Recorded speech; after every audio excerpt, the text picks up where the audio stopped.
el escenario.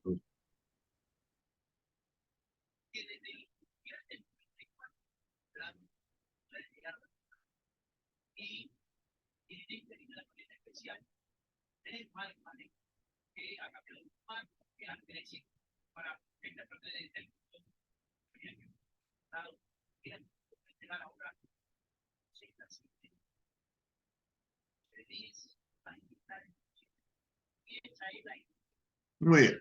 Esta clase, complementando y siguiendo con lo que ha sido el manejo del expediente clínico, vamos a hablar ahora del consentimiento informado.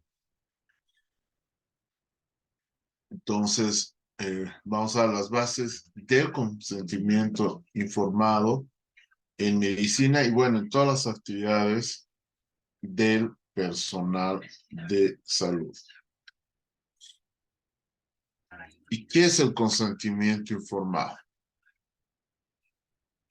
Es el derecho exigible, es una clara manifestación del respeto de autonomía por el paciente para tomar mejores decisiones del paciente o de su familia cuando el paciente no tenga la competencia de poder decidir sobre su salud. Vale decir que está afectado su componente cognitivo y volitivo. Entonces, ¿qué es el consentimiento informado? El consentimiento es dado por una persona, o sea, por el paciente, que es competente para dar en tres circunstancias. Primero, que ha tenido que recibir una información necesaria, haber entendido la información adecuadamente y después de haber analizado esta información, tiene los elementos para llegar a una decisión de ser sometida o no a la intervención, a la cirugía, al procedimiento, sin coerción, sin influencia, sin persuasión. O sea, haber recibido toda la información necesaria, hacer un feedback para cerciorarnos que todo lo que le hemos explicado nos haya entendido y tenga la libertad de poder decidir sobre el procedimiento. Entonces, ¿cuáles son los elementos para un consentimiento informado? Información suficiente, clara, sobre en qué consiste el procedimiento, sus beneficios, sus complicaciones, sus riesgos. Hacer un feedback de todo lo que yo le he explicado, haciendo que el paciente me explique, y ahí me doy cuenta si entendió, un proceso libre de decisión y tener la voluntariedad para hacerlo.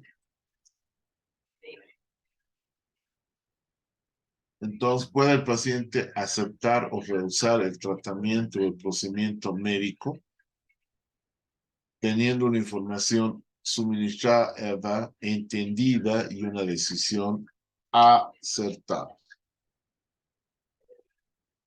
Usualmente, en el ámbito de la salud, es común escuchar hablar de consentimiento informado. Pero, ¿qué es consentimiento informado? ¿Cuáles son sus características? ¿Cómo se clasifica? ¿Qué debe contener un consentimiento informado? Estos y otros asuntos te los explicaré en este video.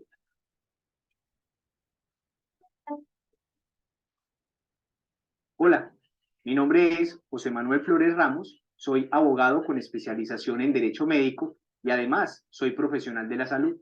Brindo mis servicios a todo Colombia con el equipo de Tu Jurista en Salud. En este video te hablaré acerca del consentimiento informado. Comencemos por decir qué no es consentimiento informado. Consentimiento informado no es una firma en un papel.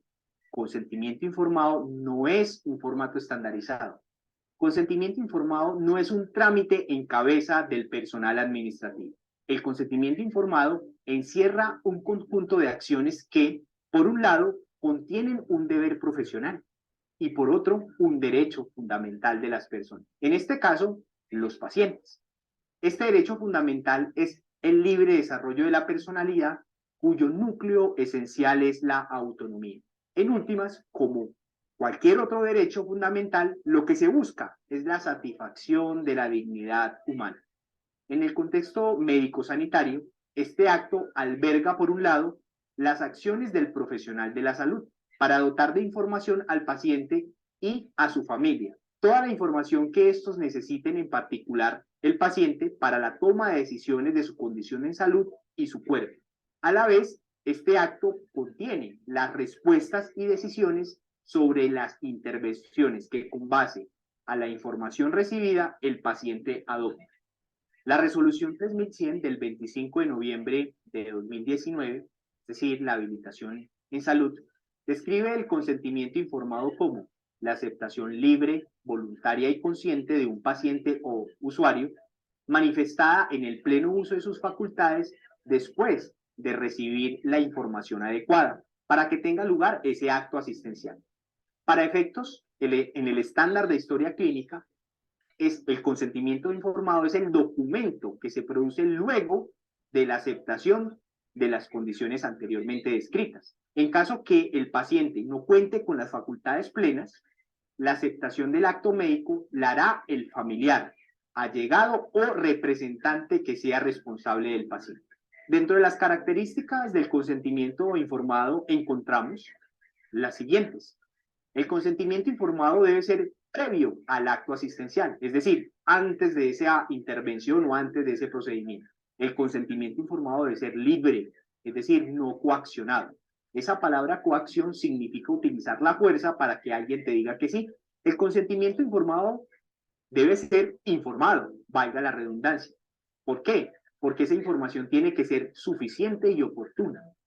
Y esa información debe ser entendida por la persona que recibiría, en este caso, la atención. Otra característica es que el consentimiento informado debe ser cualificado, es decir, según el acto asistencial, procedimiento o intervención, se brinda información sobre este y debe haber un cumplimiento de determinadas formalidades. Algunos teóricos sobre el tema realizan una clasificación de este acto, consentimiento informado, y esta puede ser según las formalidades en verbal o escrito, o según el mecanismo o momento de manifestación de la voluntad, en actual y previo. Existe también el consentimiento sustituto, que es la manifestación de la voluntad de un tercero por el paciente, cuando éste es, por ejemplo, incapaz. Respecto a qué debe contener el consentimiento informado, pues básicamente pues, se utilizan las WH, es decir, las WH en inglés, es decir, qué se va a hacer, por qué se va a hacer, dónde se va a hacer, cuándo se va a hacer, qué riesgos implica llevar a cabo ese acto, qué alternativas existen a lo que se propone, qué pasaría si no se realiza ese acto asistencial. Entonces, básicamente, una de las competencias que se debe poner en práctica el profesional de la salud es precisamente esa competencia de la comunicación efectiva para dar cumplimiento a esos requisitos que te mencioné que debe contener el consentimiento informado. Si eres parte de una clínica o un hospital, o si eres un profesional de la salud y quieres que te ayudemos a diseñar o construir ese consentimiento informado y que cumpla todos los requisitos, contrata entonces nuestros servicios. Estaremos muy complacidos en poderte ayudar. Si eres un paciente y sientes que te vulneraron el derecho a la información en el consentimiento informado, también te podemos asesorar en tu situación. Ahora bien, cuando el paciente se encuentra en estado de inconsciencia, cuando es menor de edad o cuando tiene alteración del estado mental, el consentimiento informado tiene una variación. En un próximo video haremos hincapié o haremos referencia a esas situaciones excepcionales, puesto que esto es un tema que también tiene que ver con el concepto que se maneja en la ciencia jurídica o en el derecho, que conocemos como la capacidad. Existe gran jurisprudencia, existe mucha jurisprudencia referente a este tema, al consentimiento informado. Esa palabra jurisprudencia pues hace referencia a las decisiones o sentencias que emiten los tribunales, como la Corte Suprema de Justicia, el Consejo de Estado o la Corte Constitucional. En materia del consentimiento informado te comparto la siguiente jurisprudencia. La sentencia C-182 del 2016, proferida por la Corte Constitucional, donde se declara exequible, es decir, se declara constitucional el artículo 6 de la ley 1412 o 1412 de 2010. Y esta ley es por medio de la cual se autoriza la realización de forma gratuita y se promueve la ligadura de conductos deferentes o vasectomía y la ligadura de trompas de falopio como formas para fomentar la paternidad y maternidad responsable. En esta sentencia se describe, por ejemplo, el grado de cualificación del consentimiento informado, el nivel de adecuación y entre otros asuntos se tocan en esa sentencia. Para concluir, pues en este video de Tu Jurista en Salud, te compartimos las definiciones de consentimiento informado, cuáles eran sus características, cómo se clasifica el consentimiento informado, qué requisitos mínimos debe contener el consentimiento informado y además te compartimos una sentencia de la Corte Constitucional. Si quieres conocer nuestros servicios para clínica, usuario. Muy bien. Esa es la normativa colombiana. En la nuestra, el artículo 44 de la Constitución Política del Estado habla de 2 puntos, ¿no? Ninguna persona será sometida a una intervención quirúrgica, examen médico o de laboratorio sin su consentimiento o la de terceros legalmente autorizados, salvo peligro inminente de vida. En situaciones de emergencia no necesita consentimiento informado. O sea, cuando está en peligro la vida, no necesitamos consentimiento informado. Y nadie será sometido a pruebas ni experimentos sin un consentimiento expreso. Pero la Constitución ya prevé, cuando hay una emergencia vital, no necesitamos consentimiento informado, como está ahí.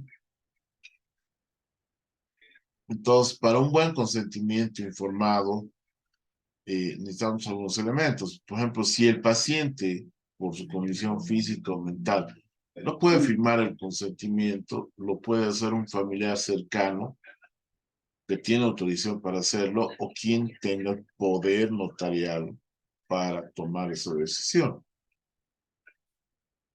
O el poder dado no notarial, el poder dado por autoridad competente. En situación de emergencias, el personal de salud puede actuar sin el consentimiento del paciente porque se asume que él quisiera ser salvado. Entonces, el paciente hubiese deseado ser tratado, ¿no? Entonces, para el consentimiento informado hay objetivos, hay un objetivo ético, que es respetar la autonomía y la autodeterminación del paciente. Hay un objetivo técnico-científico, que es la evaluación y el manejo del riesgo en el paciente. Y hay un objetivo jurídico, que el consentimiento informado puede ser un elemento probatorio de alto valor sobre la aceptación de los riesgos informados y sus consecuencias por parte del paciente en caso de que se lo exprese. Que si bien no libera de la responsabilidad, pero bueno, puede atenuar, ¿no? ¿Cómo se debe informar? Primero, un lenguaje directo, breve y simple. No debemos contener palabras o abreviaturas o términos científicos que no entienda. Tiene que estar acorde al nivel de instrucción del paciente. Se debe explicar convenientemente al paciente y los familiares todo lo que se indica, se explica del procedimiento, sus beneficios, qué pasaría si no lo haría, sus consecuencias, sus secuelas, etc. Se tiene que tener constancia en el expediente clínico de todo este accionar. Si bien hay privacidad, se tiene que tener el tiempo suficiente para la reflexión de cada paciente. Entonces, ¿cuáles son las partes que van a componer un consentimiento informado? Primero, la información. paciente tiene derecho a la información adecuada por parte del facultativo con antelación suficiente. Consentimiento es la parte que el paciente da o no su autorización a la actuación médica.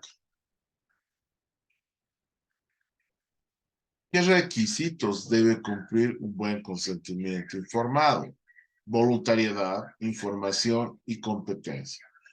Voluntariedad porque los sujetos deben decidir libremente de someterse o no a un tratamiento o a un estudio de gabinete. Información debe ser comprensible y adecuada y con la debida antelación. Competencia o comprensión. El lenguaje debe ser asequible a nivel de instrucción que nos presenta el paciente. Nos vale decir que la información debe ser adecuada, entendida por el paciente, y el paciente retroalimenta con una toma de decisiones. No ese otro consentimiento. ¿Firmo o no firmo el consentimiento informado? Fírmelo acá. No, no sirve. Entonces, el consentimiento informado tampoco puede ser, lo lees o lo firmes, como está ahí presionado. Firmar aquí. Y el consentimiento informado tiene que estar para un acto médico.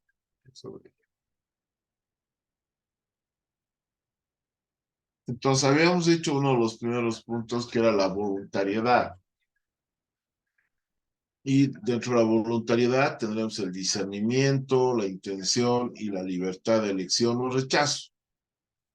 El discernimiento va a consistir en la madurez intelectual, perdón, necesaria para razonar, para comprender, para valorar el acto médico,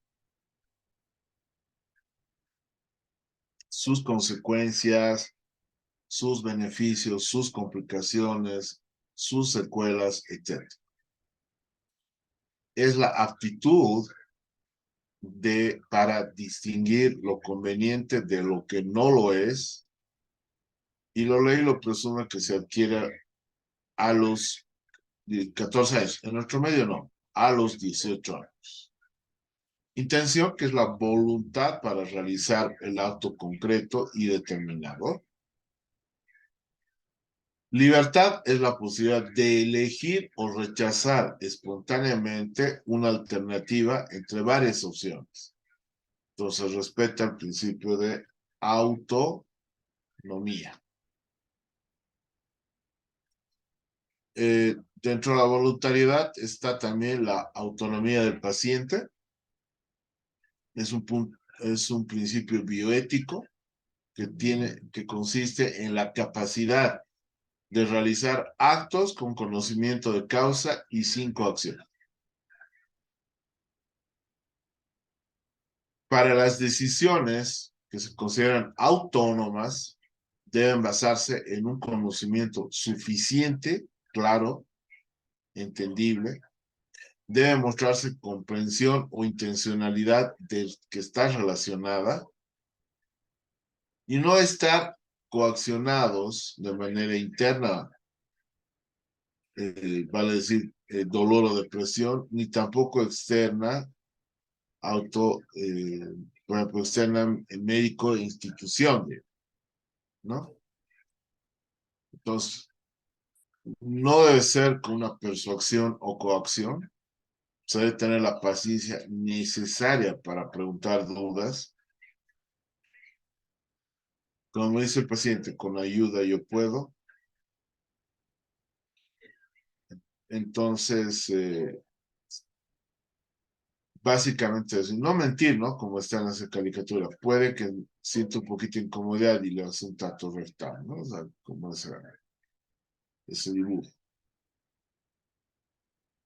Proceder a respetar los principios bioéticos, que me parece que lo hemos visto.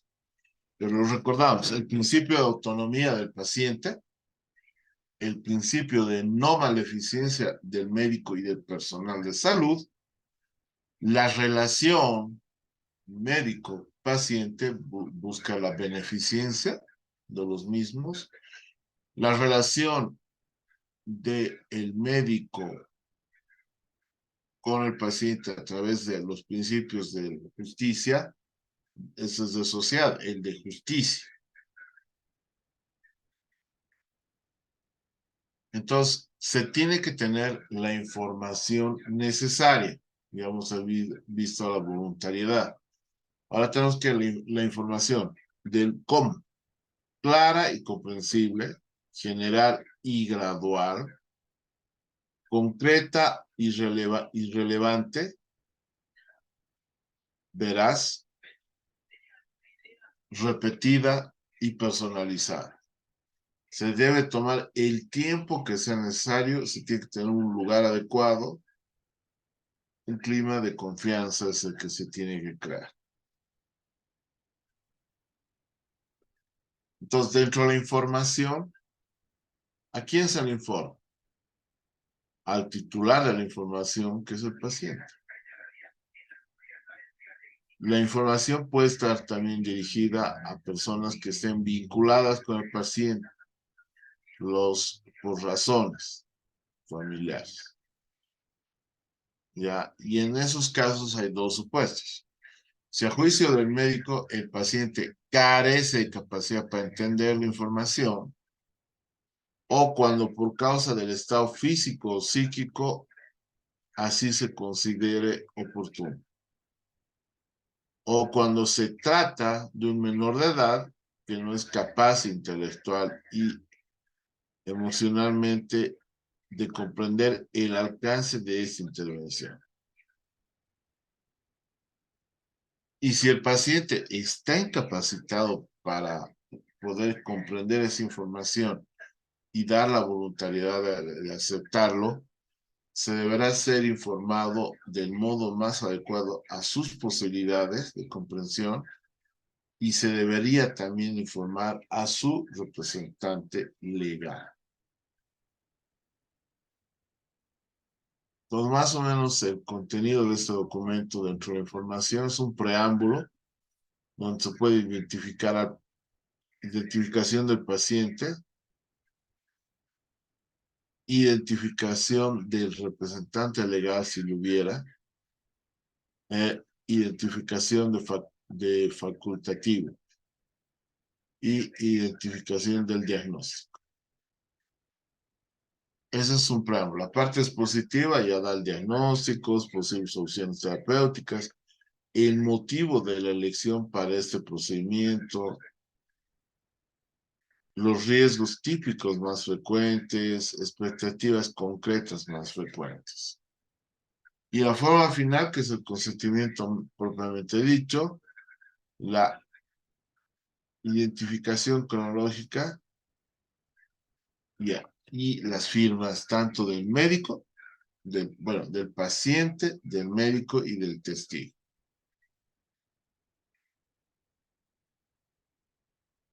¿Cómo debemos dar la información? En un lenguaje directo, breve y simple. No debe contener abreviaturas ni términos científicos. Debe estar a términos científicos, o sea, no se los debe usar. Debe estar acorde al nivel intelectual del paciente. No debería superar, si el nivel de entendimiento de alumnos, o sea, no debería superar a que un paciente asuma que ha hecho primaria. ¿Ya?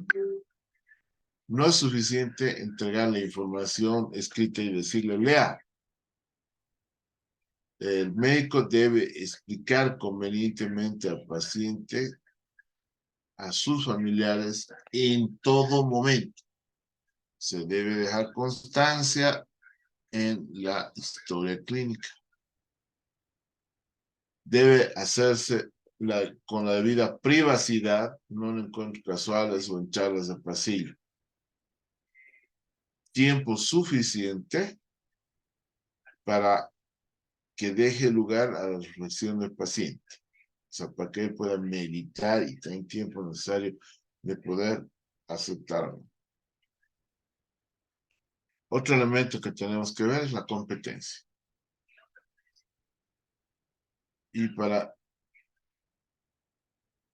ver la capacidad del paciente para comprender y la situación a la que se enfrenta con las consecuencias previsibles para a continuación tomar y expresar y defender la decisión que sea coherente con su propia escala de valores. Si no, no lo va a decir. En la práctica clínica, las decisiones sobre el tratamiento del paciente incompetente ya al paciente competente, o sea, ya vamos a hablar de quiénes son, que se los declara interdictos. Los miembros de la familia pueden tomar el consejo médico, ya sobre alternativas y posibilidades que se pudieran haber podido consentir. Los médicos deben insistir en que las decisiones estén basadas en elementos, o sea, asumimos que cuando hay una urgencia, los médicos deberían insistir en la decisión basada en que el paciente desearía ser curado, desearía estar, pudiendo estar sano. Lo contrario es bueno querer que el médico no puede insistir y coaccionar al paciente porque toma la decisión. No. ¿Quiénes son los que consienten? Si hay una incompetencia del paciente, la norma establece un orden cronológico que encuentran las autoridades sobre las cuales son personas que se encuentran autorizadas a la voluntad en lugar de ser causante. ¿Quiénes pueden consentir? El cónyuge, siempre y cuando que el divorcio o la persona que convenía con el paciente. Cualquiera de los hijos mayores de 18 años, cualquiera de los padres, cualquiera de los hermanos mayores de 18 años, cualquiera de los nietos mayores de 18 años, abuelos, pacientes consanguíneos a cuarta grado inclusive, no, en el cuarto grado lo posible, o persona paciente por afinidad hasta el segundo grado, y pese a que ninguno de los anteriores esté, dicta en orden judicial. Entonces, ante la incompetencia del paciente puede ser el cónyuge, hijos mayores de 18 años, padres, hermanos mayores de 18 años, después los nietos y abuelos o parientes consanguíneos hasta el cuarto grado, y persona conocida, allegada o amiga. ¿Quién lo redacta? Nos parece adecuado quien redacte ese plan, esa tarea, los niveles administrativos. Lo más lógico es que una responsabilidad compartida se convierta o se entre o componga, mejor dicho, el servicio médico que va a realizar la técnica, el comité institucional de ética y el asesoramiento del servicio jurídico. Deben revisarse periódicamente ese mismo contrato, ¿no? Se debe revisar periódicamente, se debe adaptar el contenido, se debe ver las formas, las necesidades que vayan. Por eso no hay si bien en la normativa hay modelos, no son plantillas cerradas a seguir. Ya vamos a ver un video más adelante que no aconseja que haya plantillas, pero en la normativa está para que nos pueda ayudar. ¿no? Hay formularios que también son específicos para procedimientos especiales.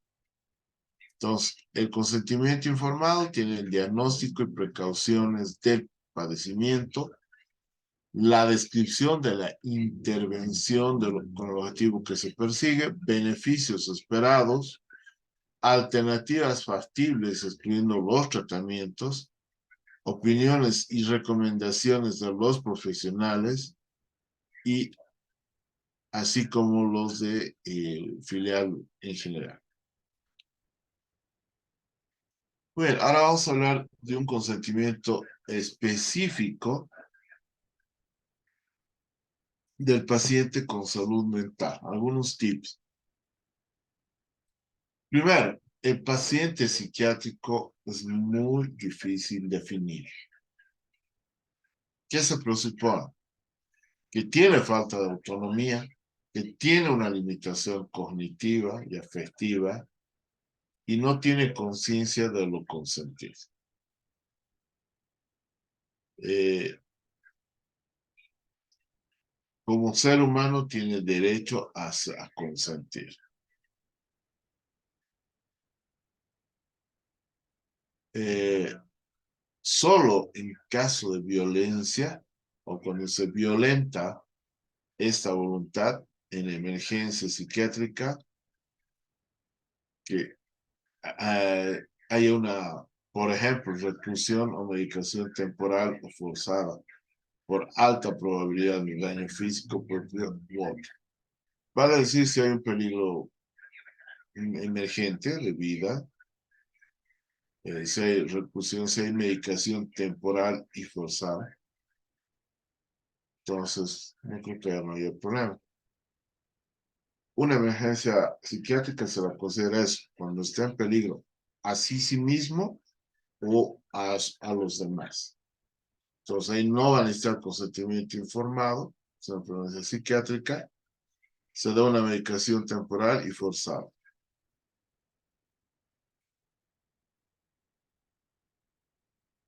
¿Qué es un consentimiento informado dentro de la salud mental? El consentimiento informado es un acto por el cual el médico describe al paciente de la manera más clara posible el estado de salud y el procedimiento a seguir.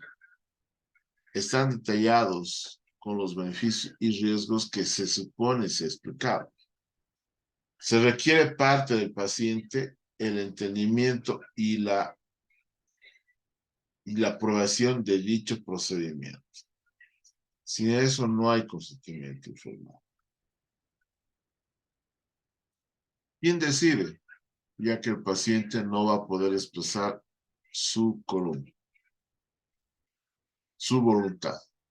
No va a poder expresar si entiende lo que le van a hacer, o sea, la capacidad cognitiva, y si va a tener la voluntad, la decisión de hacer. En todos los demás temas, el médico necesitaba una autorización para aplicar o no el tratamiento médico. Sí, salvo una urgencia. ¿Cómo el paciente no puede expresar sus deseos? O sea, asumimos que no puede expresar. O sea, asumimos que tenga un representante que lo sustituya. Su voluntad, y si el paciente no ha autorizado a nadie, el tribunal es tutelar y nombra un asistente. Entonces, el Código Civil, en su artículo 3, habla de capacidad jurídica y de limitaciones. Indica que toda persona tiene la capacidad jurídica. Esa capacidad experimenta limitaciones parciales, son en los casos que estén especialmente comprobados en ley. Ya, el artículo 4 habla de la mayoría de edad y la capacidad de obrar y dice que el Código Civil en nuestro país asume que la mayoría de edad se adquiere hacia los 18 años cumplidos. El mayor de edad tiene capacidad para realizar por sí mismo todos los actos en la vida civil salvo excepciones establecidas por ley.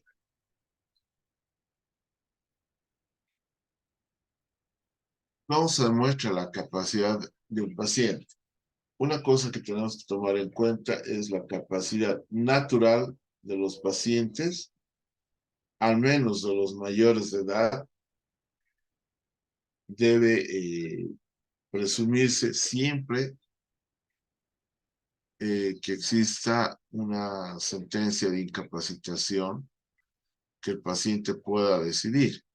Si hay una sentencia de incapacitación, no de la capacidad, sin que se le presupone siempre, sino que él entienda que el procedimiento no tiene riesgos y si los tenga, sean mínimos y tenga la voluntad de hacerlo.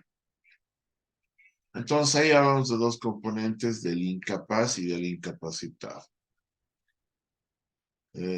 Podemos hablar del incapaz, es cuando la persona pierde el derecho a la capacidad misma y determinando una incapacidad transitoria, una capacidad de acuerdo al derecho transitoria. Entonces, de acuerdo al hecho y de acuerdo al derecho, ambas son transitorias, entonces es un incapaz incompetente.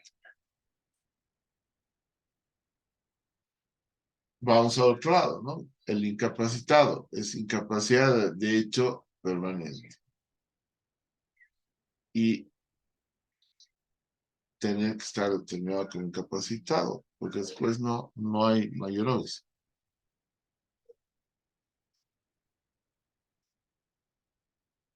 Entonces, ¿qué es la famosa interdicción? La interdicción constituye una posición judicial que está basada en prueba pericial, reconoce y declara una menor, o sea, constituye una posición judicial basada en la prueba pericial cuando se declara a una persona que puede ser mayor de edad o menor, primero que esté declarada eh, emancipada y que tenga capacidad mental o psíquica para decidir.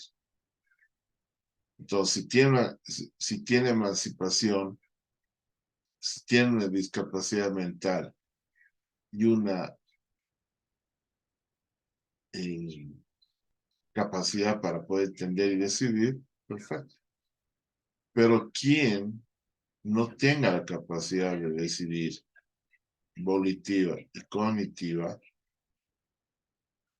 hay una declaración del juez para precautelar el cuidado del interdicto y del administrativo.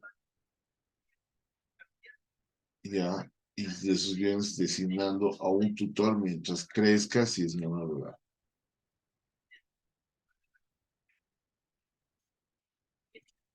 Ahora, habíamos dicho quien tenga ya sea por alcohol, por alguna alteración mental, por droga, que puede tener una incapacidad de decisión.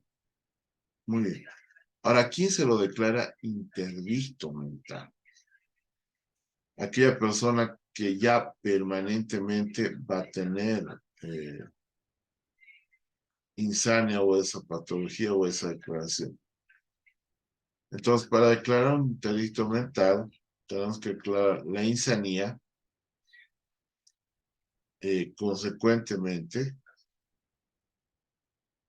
Entonces, si esta persona no tiene, está, o sea, alterada su capacidad cognitiva, o sea, puede ser por esquizofrenia, puede ser por una patología psicótica que haga que no pueda entender ninguna situación.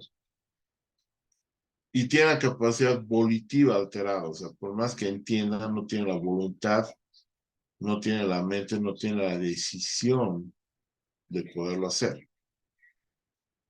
Entonces, se requiere que a un enfermo mental se lo declare con una incapacidad habitual o permanente, igual a interdicto mental. Entonces, para que alguien sea declarado interdicto mental, tiene que tener que el paciente sea incapacitado habitual y permanentemente. Que la persona no pueda dirigir sus acciones ni administrar su patrimonio, siempre y cuando no se trate de un menor impúber y que no se haya rechazado una denuncia previa. Entonces, solo el juez, después de una pericia, puede declarar bueno, puede declarar justamente eso, que se ha declarado interdicto mental. Ahí tenemos entonces un consentimiento informado en psiquiatría, el formulario o escritorio del consentimiento informado. Ya. Entonces ahí está ese artículo de un consentimiento informado en psiquiatría, donde plantean un formulario escrito para una terapia electroconvulsiva o electroshock, que todavía se usa para métodos terapéuticos, y ahí pueden ver el modelo. Pero lo primero que tenemos que entender es que si es declarado interdicto, entonces ya el tutor que decide el juez es el que va a decidir, que va a poder decidir sobre eso. Vamos a poder ver este video. Oye, y ahora que tocas este tema, esto es algo central que ha ocupado a muchos tribunales alrededor del mundo, también a nuestra Suprema Corte, y que está regulado en la Ley de Salud, en normas oficiales mexicanas, el consentimiento informado. Porque naturalmente cuando uno acude ante un profesional de la medicina, cuando uno pues tiene que practicarse, incluso imaginemos en el peor caso, pues una cirugía, hay un ámbito de incertidumbre. Es decir, pues, si tú no eres médico, no sabes exactamente qué te van a hacer, cuál va a ser el proceso de recuperación, cuál es el porcentaje de riesgo o de incluso de fallecimiento, porque también hay un porcentaje de posibilidades de que no la libres en una atención quirúrgica, por ejemplo. Entonces, ¿qué papel juega? Bueno, primero, ¿qué es? Y luego, ¿qué papel juega en todo esto que estamos hablando de la malpraxis médica? El consentimiento informado que mencionaba antes.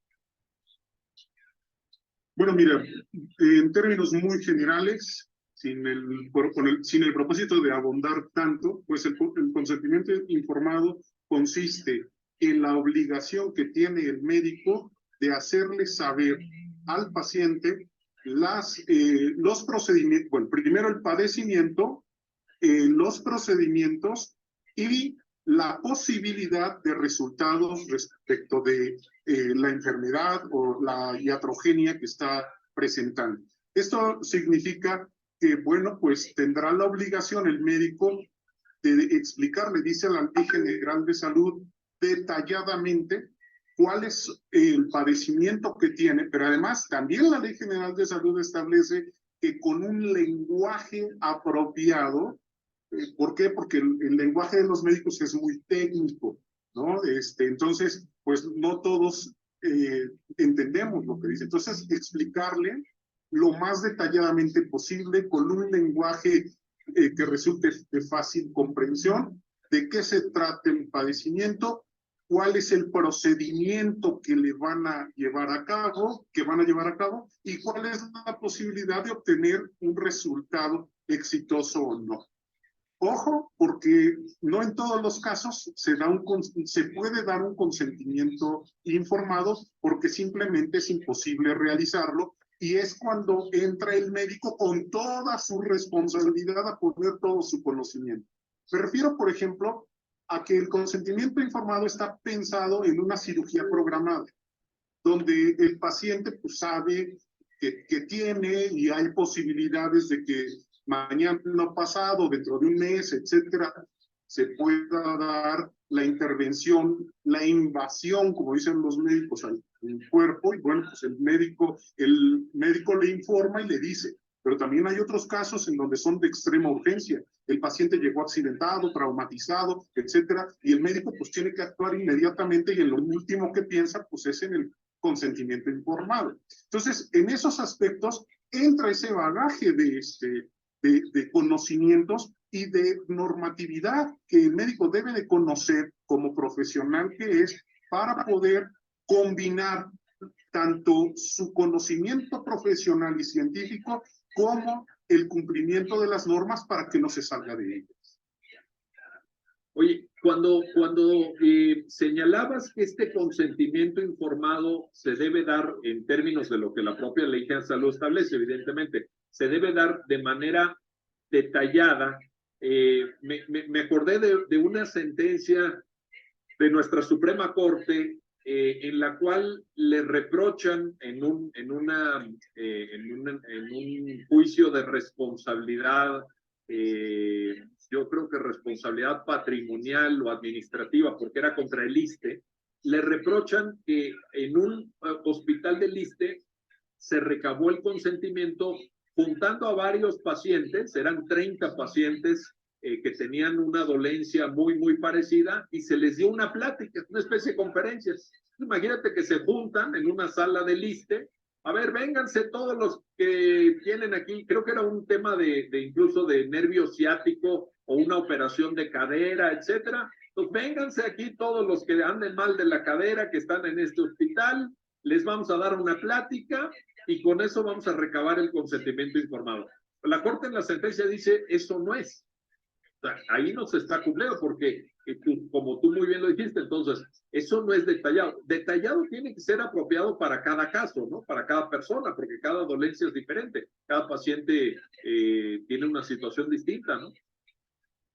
Claro, pero además, fíjate que pues es muy arriesgado. A veces es comprensible por la circunstancia que viven los centros de salud, que prestan servicios de salud en nuestro país, dadas todas las carencias que ya sabemos que tienen, pero pues el cumplimiento de la norma no autoriza que se hagan este tipo de situaciones, porque incluso las condiciones, como tú bien lo señalas, las condiciones físicas de cada paciente son diferentes. La Ley General de Salud incluso reconoce en los principios que maneja que ante un mismo tratamiento, la respuesta del paciente puede ser diferente. Entonces, cuando se da el consentimiento informado, cuando se obtiene del paciente, es porque el médico ya ha valorado todas las circunstancias especiales, específicas de ese paciente en particular, pues que cuánto pesa, que si es diabético, que si tiene padecimientos, y eso pues no lo puedes generalizar, tienes que hacerlo de manera específica para cada uno. Pero fíjate, sucede que luego se dan este tipo de actos y hay alguno u otro paciente que sí se atreve a reclamar, pero no al médico, sino al ISSSTE o al Estado. ¿Por qué? Pues porque al Estado no le dio la atención que la propia ley señala, y muchas veces el Estado se ve obligado a indemnizar a estos pacientes con cantidades millonarias, y creo yo que al Estado le saldría más barato cumplir con la ley que no cumplirla por todas estas circunstancias. Pero bueno. Sin duda, bueno, le saldría más barato económicamente e incluso, digamos, casi éticamente, ¿no? Porque pues la vida y la salud son algo muy valioso. Ahora, nada más para cerrar este mismo punto, y con esto pasamos a otro tema, pero, a ver, se recaba el consentimiento, pensemos en un caso, se recaba el consentimiento informado con todas las especificidades, con todos los requisitos que fija la normatividad aplicable, el paciente entiende lo que le van a hacer, asume el riesgo que existe en todo procedimiento médico, etcétera, pero eso no quiere necesariamente significar, y esa sería la pregunta, César, eso no implica que ya el médico no sea sujeto de responsabilidad por malpraxis, ¿no? O sea, el consentimiento informado es un elemento que debe darse, pero no excluyente de la malpraxis. Claro, es la información del paciente sobre el padecimiento y el tratamiento que le van que van a llevar a cabo los médicos. Pero cuando ese procedimiento se desarrolla, cuando ese tratamiento se desarrolla, ahí puede venir el error, ahí puede venir la malpraxis, la negligencia, incluso, fíjate Miguel, lo que hemos visto en algunos casos, en donde ha habido error de diagnóstico, que ya la Corte nos ha dicho en una jurisprudencia cómo se especifica el error de diagnóstico y hay consentimiento informado. Entonces, este ejemplo nos permite saber que el hecho de que haya un consentimiento informado no quiere decir que se excluya del error de diagnóstico. Es decir, con un diagnóstico erróneo le están informando, les están obteniendo un consentimiento informado del paciente. Son cuestiones que sí pueden permitir tener la responsabilidad del médico aun cuando exista consentimiento informado. Oye,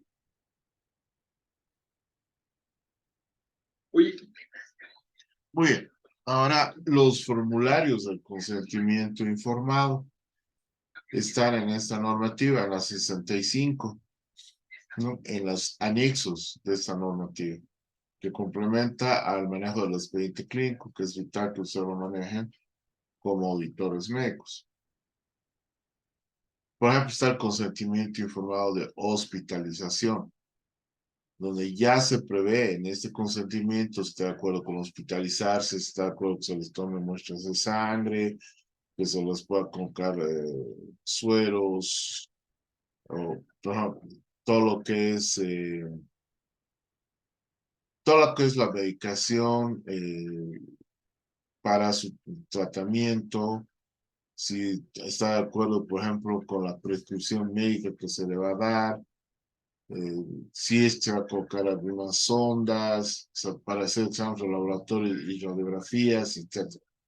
Y ahí está la firma del paciente, la firma del médico y del testigo, lugar y fecha. Aquí tenemos el consentimiento informado para procedimientos médicos o quirúrgicos y odontológicos. Entonces tiene que estar el procedimiento, los beneficios, las contraindicaciones, los riesgos, etc. Y es ese campo que se ve acá nos falta diseño. Se puede esquematizar el procedimiento que le va a explicar al paciente. Ahora, es lo que siempre digo en clases, no he encontrado la figura del alta voluntaria o alta solicitada en la normativa. Si alguien de ustedes lo tiene, nos va a ayudar a muchos que nos explique. Pues hace años encontraron procedimientos de enfermería que tenía el ministerio.